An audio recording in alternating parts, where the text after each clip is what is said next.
पहला प्रश्न देखिए, मेवाड़ पर शाकंभरी के चौहान शासकों का अधिकार कब हुआ?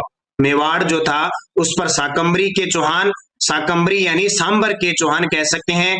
सांबर के आसपास का क्षेत्र था स्पादलक्स। कौन सा था? स्पादलक्स, जिसकी राजधानी क्या थी? अइछत्रपुर थी। कौन सी? जिसकी राजधानी थी अइछत्रपुर, जिसे वर्तमान में हम क्या कहते हैं?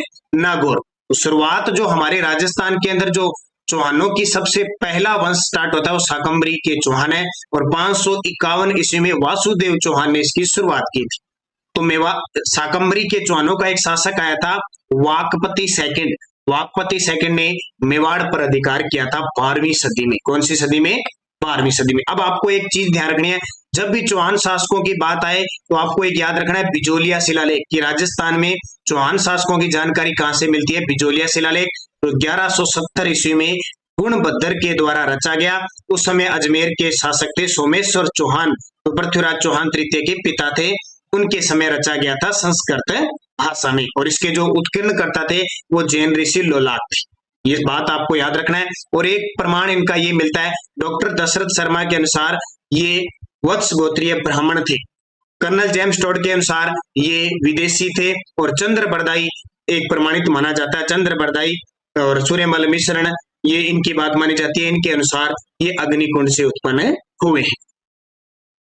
शाकंभरी से निकलने वाली शाकंभरी चौहानों की सबसे प्राचीन शाखा कौन सी थी? तो शाकंभरी के चौहानों से निकलने वाली सबसे प्राचीन शाखा थी नाडोल के चौहान। आपको पेपर में कभी मिल जाए चौहानों की सबसे सबसे प्राचीन शाखा कौन सी थी? नाडोल के चौहान, जिसके संस्थापक लक्ष्मण सिंह चौहान थे। आपसे पूछे राजस्थान का प्रथम चौहान राज्य कौन सा था? शाकंभरी अजमेरवाड़ा। ये दोनों में अंतर है। तो नाडोल के चौहान का संस्थापक था लक्ष्मण सिंह चौहान, और बाद में ये नाडोल की शाखा जालोर के सोनग्रा चौहानों में मिल जाती है। अगला देखिए, निम्न में से कौन सा शासक जालोर के चौहान वंश से संबंधित नहीं है? निम्न में से कौन सा शासक है? जालोर में कौन सा वंश था? ये याद रखना, सोनग्रा चौहान वंश थे। कौन से? सोनग्रा चौहान वंश, जिनकी शुरुआत कीर्तिपाल ने की थी, और अंतिम शासक था काहनड़ देव। तो देखो, वत्स कीर्तिपाल शासक था, समर सिंह था और उदय सिंह था। ये वत्स राज है, वो गुर्जर प्रतिहार का शासक था। चौहान वंश के प्रतापी शासक विग्रहराज द्वितीय ने अनहिल पाटन के किस चौहान शासक को पराजित करके उसे कर देने से विवश कर दिया? तो चौहान वंश के प्रतापी शासक विग्रहराज ने मूलराज प्रथम, और यहीं से चौहान चालुक्य की जो शुरुआत होती है। अनिल पाटन गुजरात के अंदर है, जहां आपको याद होगा 1166 ईस्वी में पृथ्वीराज चौहान तृतीय का जन्म पिता सोमेश्वर माता कर्पूरी देवी के कोख से हुआ था। और सारे विद्यार्थी लगभग टॉपिक पढ़ चुके हैं। मैं यहाँ पे एमसीक्यू बेस के अनुसार जो मुख्य मुख्य बातें वो आपको इसके अंदर बता रहा हूँ। तो मूलराज प्रथम को हराकर सबसे पहले यहाँ से शुरुआत हो जाती है चौहान चालुक्य संघर्ष की, जो मिटाता कौन है? 1184 में पृथ्वीराज तृतीय। अजमेर के किस चौहान शासक ने दिल्ली की तोमर शासक को पराजित करके दिल्ली को अपने राज्य का अंग बना लिया था? पहला चौहान शासक जिसने दिल्ली पर अधिकार कर लिया था वो था विग्रहराज चतुर्थ, जिसे विसल देव के नाम से भी जाना जाता है। कौन? विग्रहराज चतुर्थ विसल देव, जिसने हरि के लिए नाटक लिखा था, जिसे इतिहासकार कवि बांधव के रूप में उपाधि देते हैं। अजय मेरु दुर्ग की स्थापना किसने की थी? ध्यान रखना, वैसे अजय मेरु दुर्ग की स्थापना अजय राज माना जाता है। क्या? अजय राज गढ़बिठली पहाड़ी पर माना जाता है, लेकिन अपवाद स्वरूप एक बार प्रश्न आया हुआ है कि अजय मेरु दुर्ग की स्थापना अजय पाल ने 7वीं शताब्दी में की थी। बस इतना याद रखना, वैसे अजय मेरु दुर्ग की स्थापना अजय राज ने ही की थी 12वीं शताब्दी में, ठीक है। लेकिन ये एक क्वेश्चन है कि अजय पाल ने 7वीं शताब्दी में अजय मेरु दुर्ग बसाया था। अब अजय मेरु दुर्ग को वर्तमान में क्या कहते हैं? तारागढ़ दुर्ग कहते हैं। पृथ्वीराज सिंसोदिया ने इसका दोबारा निर्माण करवाया था अपनी पत्नी तारा के कहने पर। गढ़बिठली पहाड़ी पर है। इसे राजस्थान का जिब्राल्टर, पूर्व का जिब्राल्टर और विश्व का दूसरा जिब्राल्टर कहते हैं। भी ताजा जो एग्जाम हुआ था शायद हाउसकीपर का, पता नहीं किसमें, उसमें क्वेश्चन आया था विश्व का दूसरा जिब्राल्टर किसको कहते हैं? तारागढ़ अजमेर, जहां सबसे ज्यादा क्या हुए? घरेलू आक्रमण। विग्रहराज चतुर्थ चौहानों को विद्वानों का आश्रयदाता होने के कारण किस उपनाम से जाना जाता है? यानी विद्वानों का आश्रयदाता होने के कारण जयानक भट्ट का नाम सुना होगा आपने। जयानक भट्ट जो पृथ्वीराज चौहान तृतीय के दरबार में रहता था, उसने इसे कवि बांधव की उपाधि दी। पृथ्वीराज तृतीय की आवश्यकता के दौरान शासन कार्य में उसके प्रधानमंत्री का सहयोग और मार्गदर्शन रहता है। यह प्रधानमंत्री कौन था? और आपको ये भी पता है कि हाल ही में पृथ्वीराज चौहान फिल्म भी आई है, देखी होगी आपने। उसमें प्रधानमंत्री होता है केमास, या जिसको कंदम दास भी कहा जाता है। पृथ्वीराज चौहान का जन्म हुआ था 1166 में, लेकिन 1177 में अपने पिता की मृत्यु, सोमेश्वर की मृत्यु के बाद पृथ्वीराज चौहान को गद्दी पर बिठाया गया। उस समय महज इसकी आयु देख लीजिए 11 वर्ष थी। इस कारण उसके प्रधानमंत्री केमास और उसकी माता कर्पूरी देवी संरक्षक के रूप में काम करती है। कौन पृथ्वीराज चौहान तृतीय के समकालीन शासक नहीं था? पृथ्वीराज चौहान 1177 से लेकर 1192 तक राज करते हैं। अजमेर और दिल्ली भी इनके कब्जे में होती है। उस समय कन्नौज का जयचंद गढ़वाल होता है, बिल्कुल। शिवंगिता से शादी करता है ये। गुजरात का नरेश भीम द्वितीय होता है, बिल्कुल। गोरी प्रदेश का मोहम्मद गोरी होता है, बिल्कुल सही है। दिल्ली सुल्तान इल्तुतमिश होता है, ये गलत है। उस समय दिल्ली सल्तनत शुरू नहीं हुई थी। मोहम्मद गोरी के साथ 2 युद्ध लड़ता है, फिर मोहम्मद गोरी का गुलाम कुतुबुद्दीन ऐबक दिल्ली सल्तनत की शुरुआत करता है 1206। चौहानों का मूल स्थान कहाँ माना जाता है? स्पादलक्स। आपसे पूछे चौहानों का मूल स्थान स्पादलक्स यानी सांबर के आसपास का क्षेत्र क्या था? स्पादलक्स। सांबर को क्या कहते थे? शाकंभरी। ठीक है, तो ये याद रखना। आप 2 चीजें ध्यान रखना, चौहानों की कुल देवी शाकंभरी माता यहाँ पे स्पादलक्स वाली, और जो कुल देवता वो हर्षनाथ। शाकंभरी के चौहान वंश के संस्थापक कौन थे? तो शाकंभरी यानी सांबर के चौहान वंश के संस्थापक थे वासुदेव चौहान।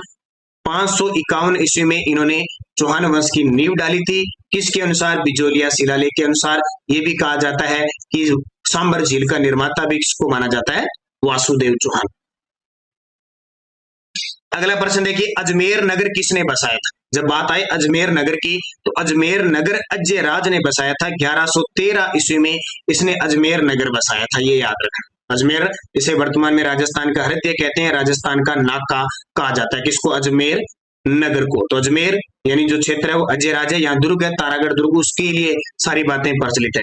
अजय देव के नाम से चांदी के सिक्के किस चौहान शासक ने चलाए थे? तो अजय देव के नाम से अजयराज ने चलाए थे। श्री अजय द्रुम नाम से चांदी के सिक्के चलाए थे और एक साइड अपनी पत्नी सोमलेखावती का नाम लिखवाया था। पृथ्वीराज तृतीय का जन्म कहाँ हुआ? देखो एक एक पर्सन बता रहा हूं और उसका क्वेश्चन आ रहा है। पृथ्वीराज तृतीय का जन्म हुआ था अनहिल पाटन 1166 ईस्वी में माता कर्पूरी देवी की कोख से। नाडोल की चौहान शाखा की स्थापना किसने की थी? अभी बताया था ना मैंने, नाडोल की लक्ष्मण चौहान। त्राइन का मैदान वर्तमान में किस राज्य में आता है? तो हरियाणा के अंदर करनाल क्षेत्र में आता है। त्राइन का प्रथम युद्ध और द्वितीय युद्ध बड़े प्रसिद्ध हैं।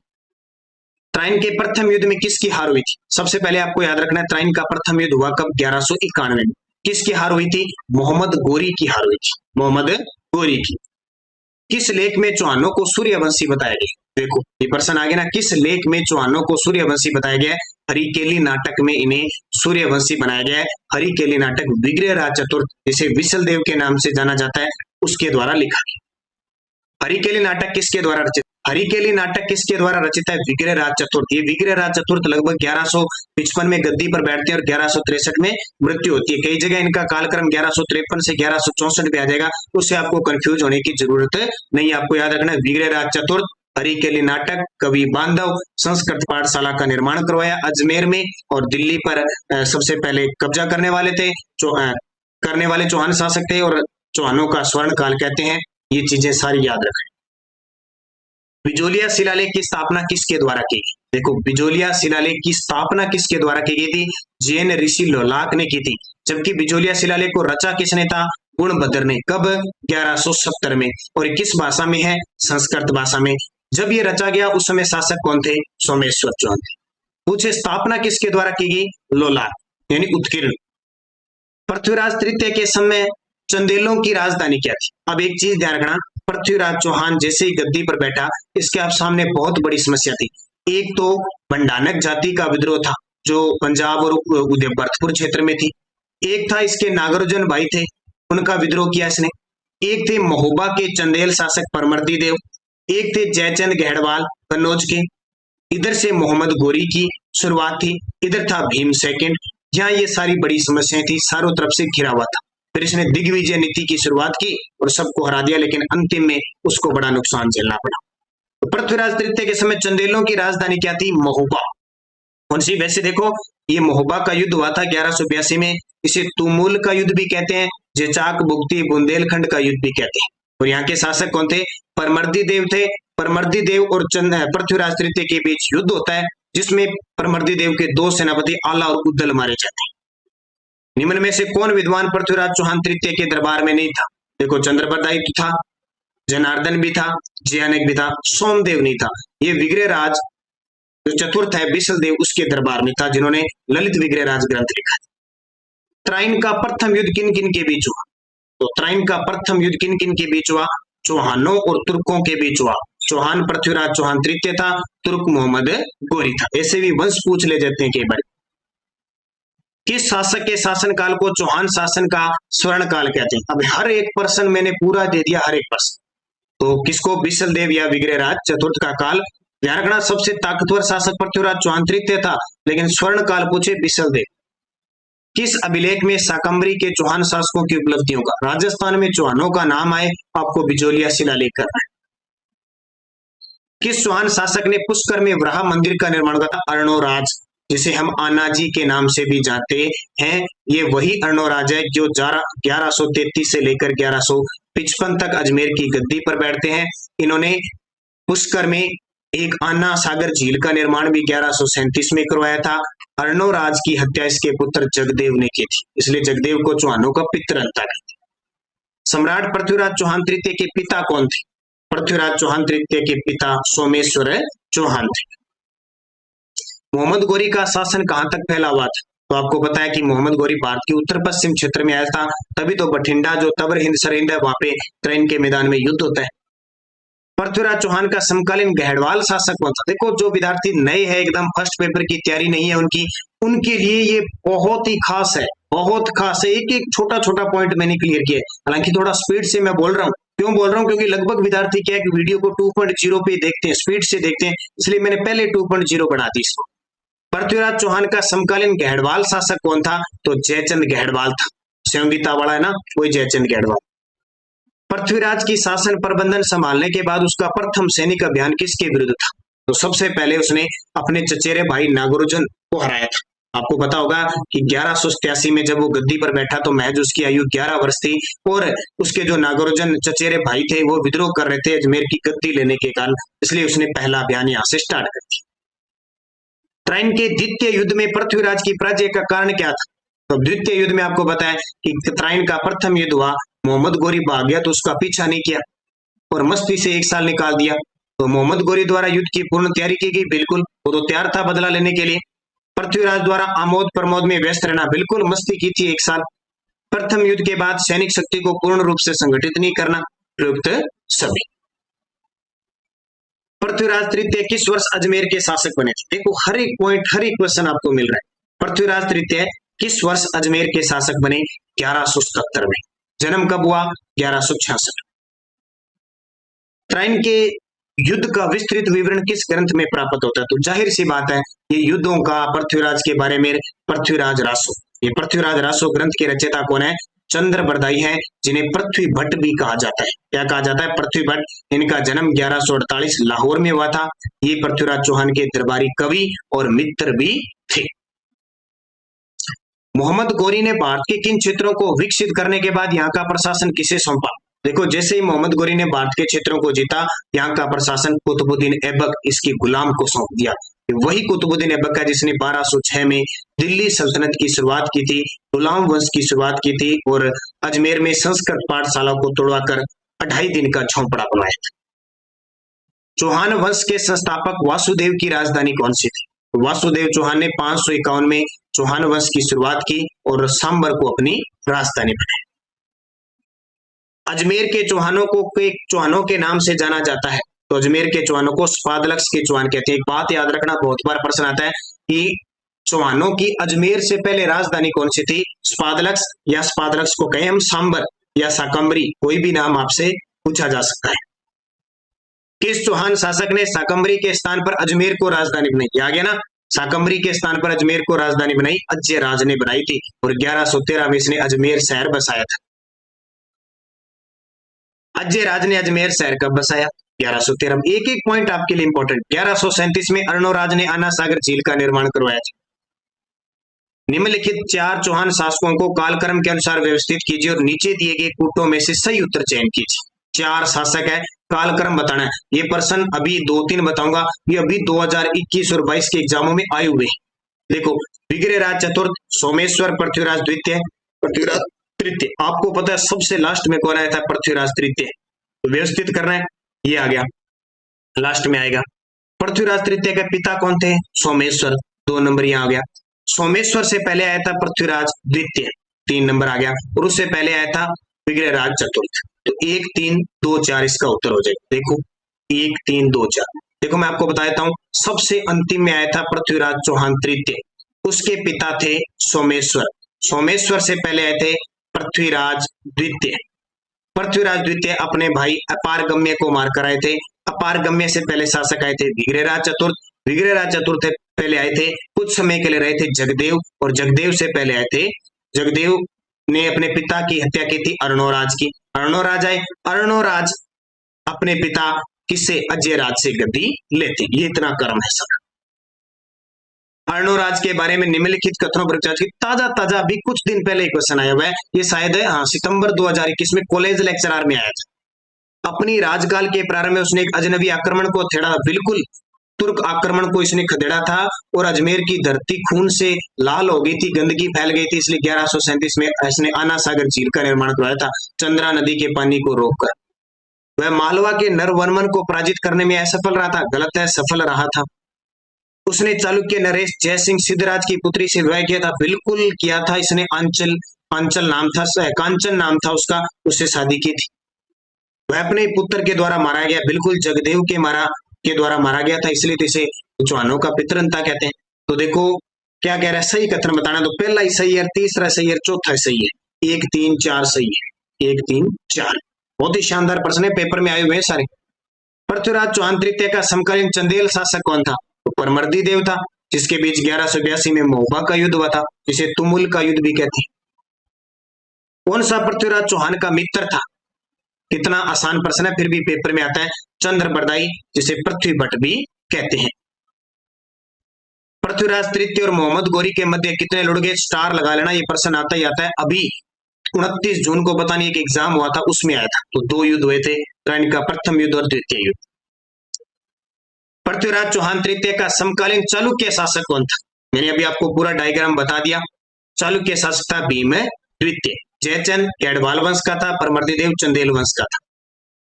सूफी संत ख्वाजा मनुद्दीन चिश्ती ने किसके शासनकाल में राजस्थान का भ्रमण किया था? तो 1192 में त्राइन के द्वितीय युद्ध के समय मोहम्मद गौरी के साथ ये आया था, भारत में आए थे ख्वाजा मनुद्दीन चिश्ती, और पृथ्वीराज चौहान तृतीय उसमें राजा थे। और आपको पता है अजमेर को इन्होंने कर्म भूमि बनाई थी। किस शासक द्वारा बनाए गए संस्कृत महाविद्यालय को कुतुबुद्दीन ऐबक ने 2.5 दिन के झोंपड़े में बदल दिया? तो संस्कृत महाविद्यालय विग्रहराज चतुर्थ ने बनाया था, लेकिन कुतुबुद्दीन ऐबक ने तोड़ के इसे 2.5 दिन का झोंपड़ा बना दिया। इस 2.5 दिन के झोंपड़े को राजस्थान की प्रथम मस्जिद कहा जाता है। 16 खंभों पर यह बनी है, और इसका डिजाइन करता अबू बकर था। कौन सा कथन असत्य है? कौन सा कथन असत्य? देखो, स्पादलक्ष चौहानों का मूल स्थान माना जाता है, बिल्कुल सही है। विग्रहराज चतुर्थ ने तारागढ़ दुर्ग का निर्माण करवाया, ये असत्य है, क्योंकि विग्रहराज चतुर्थ नहीं करवाया। तारागढ़, इसे पहले अजयमेरु दुर्ग कहते थे, अजयराज ने बनाया था। तारागढ़ दुर्ग पृथ्वीराज सिसोदिया ने बनवाया। चित्रपुर चौहानों की प्राचीनतम राजधानी थी, बिल्कुल सही है। पृथ्वीराज तृतीय अजमेर के चौहानों का अंतिम शासक था, बिल्कुल सही है, तो ये गलत है। अगला देखिए, किस चौहान शासक ने अजमेर को सबसे पहले अपनी राजधानी बनाई थी? तो सबसे पहले अजयराज ने बनाई। चौहान राजवंश का संस्थापक कौन था? तो कौन था? वासुदेव था, 551। अजमेर नगर की स्थापना के पहले अजमेर के चौहानों की राजधानी कौन सी थी? तो सांबर थी पहले। कौन सी? कथन देखो, सुवर्णगिरी दुर्ग का साका 1311 में हुआ था, बिल्कुल। सुवर्णगिरी यानी जालोर दुर्ग का साका हुआ था। मकराना शिलालेख में जालोर साके की जानकारी मिलती है, बिल्कुल मिलती है। जालोर दुर्ग में जौहर मेणादे ने किया था, जालोर दुर्ग में मेणादे ने, ये गलत है। मेणादे ने नहीं किया था, जेतल दे ने किया था, जो कानड़ देव की पत्नी थी। मेणादे ने जौहर सिवाना दुर्ग में किया था 1308 में, जो शीतल देव की पत्नी थी। सिवाना दुर्ग के साके में अलाउद्दीन खिलजी के सेनापति नारका और भोज मारे गए, बिल्कुल सही है। तो कथन है, अब आगे दे रखा गया, सही कूट का चयन कीजिए। तो ये भी सही है, ये भी सही है, ये भी सही है। तो 1 2 4 सही, 1 2 4 ये सही, ये प्रश्न पढ़ लेना, जिसने चौहान पढ़ रखा ना पूरा, ये प्रश्न पढ़ लेना, बस क्लियर हो जाएगा सब कुछ। डॉक्टर गोपीनाथ शर्मा ने जालोर के किस शासक को उस समय का भारत का महान व शक्तिशाली शासक बताया? तो जालोर का एक शासक था उदय सिंह, उसे डॉक्टर गोपीनाथ शर्मा ने भारत का महान, क्योंकि उसने ये जेतर सिंह ने, मेवाड़ वाले जेतर सिंह ने आक्रमण किया था, उसको असफल कर दिया। इल्तुतमिश ने आक्रमण किया था, उसको असफल कर दिया। इसकी बहादुरी को देखकर। दुर्गों के नामों के बारे में असत्य बताइए। देखो, जलालाबाद जालोर को कहते थे, बिल्कुल। किसने नाम रखा? अलाउद्दीन ने। खेराबाद सिवाना का नाम रखा अलाउद्दीन ने, सही है। बख्तरबंद रणथंभौर को कहते हैं, बिल्कुल सही है। कुमठ दुर्ग तारागढ़ को कहते हैं, गलत है। कुमठ सिवाना दुर्ग कहा जाता है। सिवाना दुर्ग जो बाड़मेर के अंदर है, इसे कुमठ दुर्ग भी कहते हैं। चौहानों पर प्रथम मुस्लिम आक्रमण किस चौहान शासक के काल में हुआ था? चौहानों पर प्रथम मुस्लिम आक्रमण दुर्बल राज के समय हुआ था। किसके समय? दुर्बल राज के समय पहला आक्रमण हुआ। वीर सातलदेव और सोम किस युद्ध में वीर गति को प्राप्त हुई? ये प्रश्न बता देता हूं, 21 सितंबर 2022 कॉलेज लेक्चरर के एग्जाम में आया था। वीर सातलदेव और सोम, ये सातलदेव के पुत्र थे सोम, ये हुए थे 1308 में सिवाना दुर्ग के साके में, जिस पर अलाउद्दीन खिलजी द्वारा आक्रमण किया गया। इसकी पत्नी जो मेणादे थी, वो वीर गति को जोहर किया था। यह सिवाना दुर्ग का साका कहलाता है और इस दुर्ग का नाम खेराबाद रखा। 12वीं सदी में सोनगरा चौहानों का शासन किस शासक द्वारा स्थापित किया गया? 12वीं सदी में सोनगरा, तो सबसे पहले जो अजमेर के सोनगरा चौहान है, उनकी शुरुआत कीर्तिपाल चौहान से होती है। 1181 ईस्वी में ये परमारों को हराकर यहाँ पे चौहान वंश की नींव डालते हैं। इतिहास में मालदेव मुछाला के नाम से कौन विख्यात है? देखो, मैंने इसमें जालोर, रणथंभौर और अजमेर के चौहान जो पेपर में आते हैं वो डाले। तो मालदेव मुछाला है, वो मालदेव सोनगरा को कहते हैं। ये वही मालदेव सोनगरा है जब 1311 ईस्वी में अलाउद्दीन खिलजी ने कान्नड़ देव को हराकर जालोर पर अधिकार किया और ये जालोर दुर्ग वापस किसको सौंप दिया? मालदेव सोनगरा। फरिश्ता के अनुसार अलाउद्दीन खिलजी का जालोर पर द्वितीय आक्रमण किस वर्ष हुआ था? तो 1311 ईस्वी में हुआ था। और यहाँ कान्नड़ देव और उसका पुत्र वीरमदेव मारा जाता है। क्यों आक्रमण किया जाता है? वीरमदेव जो कान्नड़ देव का पुत्र होता है, अलाउद्दीन की पुत्री फिरोजा से शादी नहीं करते हैं, इस वजह से एक युद्ध का बड़ा कारण होता है। ये मोहनोत नैणसी कहते हैं। जबकि फरिश्ता ये कहते हैं कि अलाउद्दीन खिलजी ने कान्नड़ देव का अपमान किया था, इसलिए आक्रमण हो। अगला देखो, अलाउद्दीन खिलजी की निम्नलिखित विजयों को कालक्रम अनुसार व्यवस्थित कीजिए। ये अलाउद्दीन खिलजी खिलजी वंश का दिल्ली सल्तनत का शासक था, जो 1296 में गद्दी पर बैठा और 1316 में इसकी मृत्यु हुई। अपने आप को ये द्वितीय सिकंदर कहता था। बड़ी प्रशासनिक व्यवस्था थी इसकी। इसने आपको कभी भी राजपूतों के बारे में राजस्थान पूछे तो दिल्ली सल्तनत में खिलजी ऐसा शासक था जिसने राजपूत राजाओं को हराया था, बाकी किसी ने नहीं हराया। और सबसे ज्यादा जो साके हुए हैं वो खिलजी की वजह से हुए। देखो, सबसे पहला साका हुआ रणथंभौर में 1301 में, फिर दूसरा साका चित्तौड़गढ़ में 1303 में, तीसरा साका सिवाना में 1308 में, और फिर जालोर का साका 1311। अब मिला लो कालक्रम में विजय अलाउद्दीन खिलजी ने। ए उत्तर आएगा, फिर डी, ए आएगा, सी आएगा, डी आएगा, ए सी डी ये आएगा। या हमीरदेव चौहान शासक था, या कान्नड़ देव था, या रतन सिंह था, या शीतल देव था। पत्नियां बता देता हूं, या रंग देवी थी, जालोर में जेतल देव थी, चित्तौड़ में पद्मिनी थी, सिवाना में मेणादे थी। चौहान राजवंश के निम्नलिखित शासकों को कालक्रम अनुसार व्यवस्थित कीजिए। फिर शासक आ गए। ये दोनों प्रश्न पेपर में आए हुए हैं। अब यहां से आपको देखना है कि अर्णोराज, अजयराज, पृथ्वीराज प्रथम और विग्रहराज चतुर्थ। तो इनमें से सबसे लास्ट में विग्रहराज चतुर्थ है, 4 नंबर। विग्रहराज चतुर्थ से पहले अर्णोराज आए थे 3 नंबर, फिर आए थे अजयराज 2 नंबर, और फिर पहले आए थे पृथ्वीराज प्रथम। ये आ गया। कुछ अंदाजा रखना है। अर्णोराज के बारे में निम्नलिखित कथनों पर विचार कीजिए। दोबारा प्रश्न आ गया अभी, इसका उत्तर ये हो जाएगा, मैंने पहले बता दिया, आपको दोबारा नहीं बताऊं। अब देखिए, जालोर के चौहान शासकों में से कौन से राजा को दिल्ली के किस सुल्तान के आक्रमण का सामना नहीं करना पड़ा? जालोर के चौहान शासकों में से कौन सा ऐसा राजा था जिसको दिल्ली के सुल्तानों के आक्रमण का सामना नहीं करना पड़ा? वो चाचिंग देव था। इसके समय कोई दिल्ली सुल्तान ने आक्रमण नहीं किया। रणथंभौर दुर्ग पर दिल्ली सुल्तान अलाउद्दीन खिलजी के आक्रमण करने का मुख्य कारण क्या था? ये रणथंभौर जो दुर्ग है, इसे अबुल फजल ने बख्तरबंद दुर्ग कहा था। 1194 ईस्वी में पृथ्वीराज चौहान तृतीय के पुत्र गोविंद राज तृतीय ने यहाँ चौहान वंश की नींव डाली थी। तो यहाँ भी अलाउद्दीन खिलजी ने आक्रमण किया था। क्योंकि अलाउद्दीन खिलजी का एक सेनापति था मोहम्मद शाह, जिसने अलाउद्दीन खिलजी की बेगम थी चिमना बेगम से प्रेम करने लग गया था उसको मारने के लिए। लेकिन अलाउद्दीन खिलजी का ये सेनापति मोहम्मद शाह किसकी शरण में चला गया? मीरदेव चौहान की। और हमीरदेव शरणागतों का रक्षक और हमीर हटी था, उसने उसको पनाह दी थी और अलाउद्दीन खिलजी ने आक्रमण किया। देखो, अलाउद्दीन के विद्रोही सेना नेता मोहम्मद शाह को अमीर द्वारा शरण दी गई थी। बिल्कुल, अमीर द्वारा खिलजी के अधिकार वाले बयाना केंद्रों पर कब्जा किया गया, गलत है। अमीर की सुंदर पत्नी को पाने की लालसा थी, ये भी गलत है। ए नंबर इसका सही जवाब हो जाएगा। मुख्य कारण था, मैंने बता दिया। अमीरदेव चौहान का कौन सा शासक जलालुद्दीन खिलजी से युद्ध करते हुए मारा गया था? देखो, ये जलालुद्दीन खिलजी ने खिलजी वंश की स्थापना की थी 1290 में, और इसने 1290 में पहली बार रणथंभौर पर आक्रमण किया था।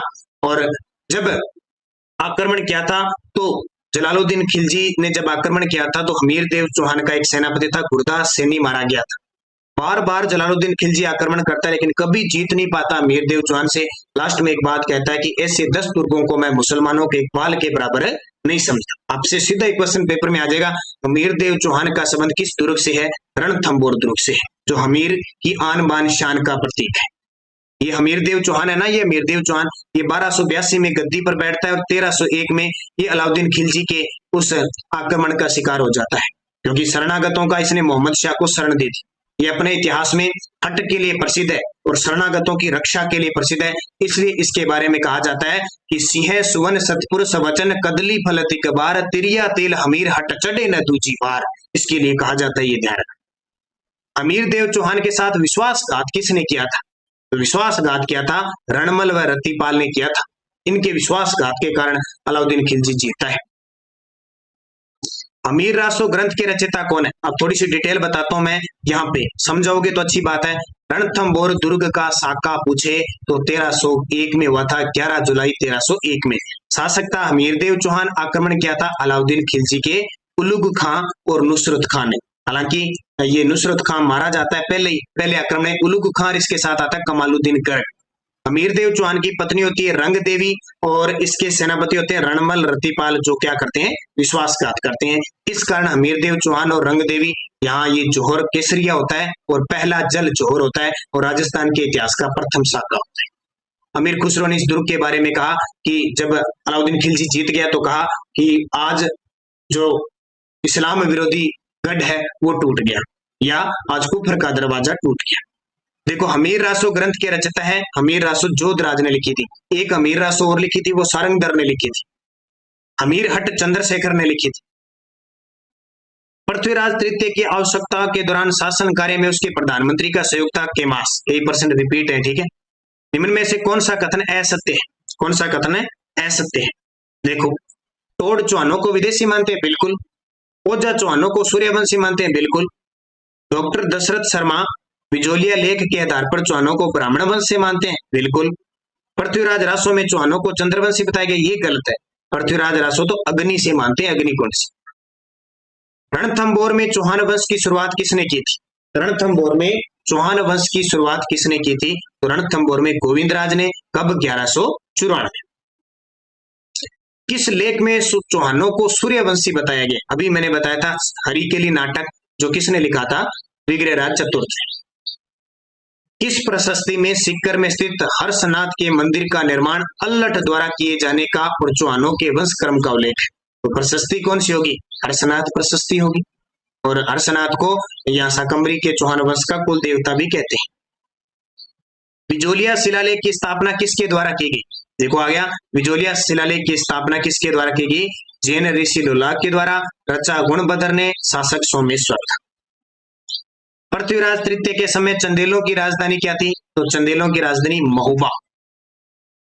किस अभिलेख में शाकंभरी के चौहान शासकों की उपलब्धियों का वर्णन? ये प्रश्न आए हुए पेपर में उठाए हुए, ध्यान रखना। आप सोच रहे हो कई परसेंट रिपीट है। देखो, शासकों की उपलब्धियों का वर्णन है हरिकेली शिलालेख।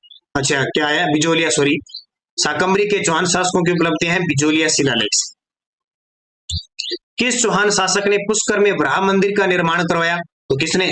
अर्णोराज ने। खुद शैव धर्म का उपाय था, फिर भी वराह मंदिर का निर्माण करवाया।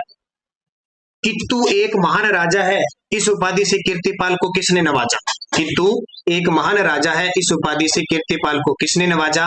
तो मोहनोत नैणसी, जिसे राजस्थान का अबुल फजल कहते हैं। जालोर विजय के बाद अलाउद्दीन ने जालोर दुर्ग किसको सौंपा? देखो 1311 में जालोर दुर्ग का साका हुआ और अलाउद्दीन ने इसका नाम बदलकर जलालाबाद कर दिया और वापस ये दुर्ग किसको सौंपा था? कमालुद्दीन गर्ग को। कमालुद्दीन गर्ग को सौंपा था और कमालुद्दीन गर्ग ने इसको वापस किसको सौंप दिया? मालदेव। अलाउद्दीन खिलजी ने किस दुर्ग पर आक्रमण किया तब उसके दो सेनापति नाहर खां और भोज मारे गए? अलाउद्दीन खिलजी ने किस दुर्ग पर आक्रमण किया था तब उसके सेनापति नाहर खां और भोज मारे गए? सिवाना। और सिवाना दुर्ग का साका कब हुआ? 1308 में। ये सिवाना दुर्ग वर्तमान में बाड़मेर में, याद रखना। 10वीं शताब्दी में वीर नारायण पंवार ने इसका निर्माण हल्देश्वर पहाड़ी पर करवाया। वीरमदेव सोनग्रारी पाता और कानड़ देव प्रबंध ग्रंथ के लेखक कौन है? ये ग्रंथ इतना इंपॉर्टेंट है कि पेपर में आता ही आता है। तो कानड़ देव प्रबंध के जो ग्रंथ के रचयिता है पद्मनाभ। कौन है? पद्मनाभ। हांसी व अचलेश्वर अभिलेख में अजमेर के चौहानों को बताया गया है। हांसी अभिलेख और अचलेश्वर अभिलेख में चौहानों को क्या बताया गया है? चौहानों को क्या बताया गया? चंद्रवंशी बताया गया। क्या बताया गया? चंद्रवंशी। चौहान वंश के किस शासक को नागभट्ट द्वितीय के दरबार में वीर की उपाधि थी? चौहान वंश का कौन सा शासक था जिसको नागभट्ट द्वितीय के दरबार में वीर की उपाधि दी थी? गुवक। और ध्यान रखना, गुवक को वीर की उपाधि नागभट्ट द्वितीय ने की थी और इसके बाद से गुवक ने नागभट्ट द्वितीय की जो अधीनता स्वीकारी नहीं। और ये पहला ऐसा शासक था चौहानों का जिसने स्वतंत्र शासन की शुरुआत की थी। उससे पहले जितने भी थे सामंत के रूप में काम करते थे।